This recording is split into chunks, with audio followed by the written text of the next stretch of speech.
আসসালামু আলাইকুম ওয়া রাহমাতুল্লাহি ওয়া বারাকাতুহু। রোজা রেখে মেসওয়াক করা যাবে কিনা? অবশ্যই রোজা রেখে মেসওয়াক করা যাবে, এতে কোনো দোষ নেই। ফতোয়া স্বামী 2 নম্বর খণ্ড 156 নম্বর পৃষ্ঠা। রমজানুল মোবারকের পরে শাওয়ালে 6টি রোজা রাখার কি উপকার রয়েছে?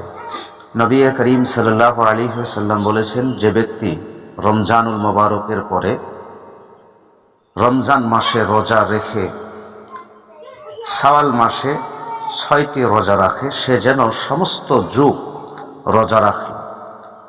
মুসলিম শরীফ এবং মিসকাত শরীফের হাদিসের মধ্যে রয়েছে 179 নম্বর পৃষ্ঠা। ফতোয়া স্বামী 2 নম্বর খণ্ড 171 নম্বর পৃষ্ঠা। সুবহানাল্লাহ, ওই ব্যক্তি কত বড় ভাগ্যবান হবে যিনি শাওয়াল মাসে 6টি রোজা রাখবে, সে যেন সমস্ত যুগ ধরে রোজা রাখে।